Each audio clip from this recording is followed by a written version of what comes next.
పవన్ కళ్యాణ్ గారి political entry నుంచి ఇప్పటి వరకు ఆయన జర్నీ మీద మీ ఒపీనియన్, మీ ఆయన కమెంట్ ఏముంటుంది? వదలకుండా పోరాడుతున్నారు.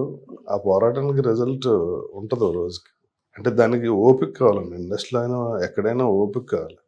ఆయన చాలా ఓపికగా చాలా నిదానంగా కష్టపడుతున్నారు. ఆయన కష్టం తగ్గ ఫలితం ఉంటుంది. ఓకే. సో ఇదొక రోజు ఆయన ఏం పదవుల కోసం కాదు కదా, ఈ రాష్ట్రానికి మంచి జరగాలని ఏదో ఆయన ఫైట్ చేస్తున్నారు. ఆ ఫైట్ తగ్గట్టు ఫలితం ఉంటుంది. Okay, fine.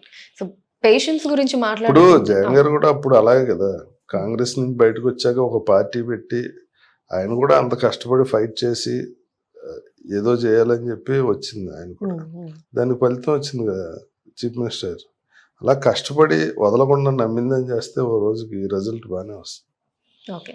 సో అదే మనకి ఈ అప్ అండ్ డౌన్స్ లో నిరుత్సాహపడకుండా, వదలకుండా దాంతో స్టిక్ ఆన్ అయ్యి ఆ పేషెన్స్ తోటి కంటిన్యూ చేస్తే గనక ఖచ్చితంగా ఏదో ఒక రోజు ఫలితం ఉంటుంది అన్నది మీ ఒపీనియన్. నేను అప్పుడు తెలుగుదేశంలో ఉన్నప్పుడు, తర్వాత జగన్ గారి మీద అభిమానం వదిలి నేను ఎప్పుడు ఎవరిని అభిమానించానో వాళ్ళ గురించే మాట్లాడాను తప్ప వాళ్ళలాగా వీళ్ళలాగా అని ఎప్పుడు నెగిటివ్ కామెంట్ ఎవరి మీద చేయలే.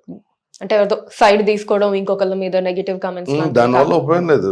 నేను ఎందుకు అభిమానించాను అన్నది చెప్పుకోవడం తప్ప అవతలం తిడితేనే ఈయన అభిమానించినట్టు కాదు కదా.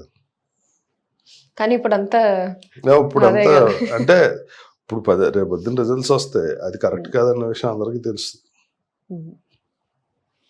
కాబట్టి ఇప్పుడంతా మీ ఇందాక నేను అన్నట్టు అంటే ఎంత తిడితే అంత గొప్ప అనుకున్నారు, కానీ అది కరెక్ట్ కాదని ఇప్పుడు తెలుస్తుంది అన్న. ఈ రిజల్ట్ లో రేపు పొద్దున్న రిజల్ట్స్ వచ్చాయి తెలుస్తుంది. మనం తిట్టినందు మాత్రం జనం ఆహా ఇది కరెక్ట్ అని అనుకోరు.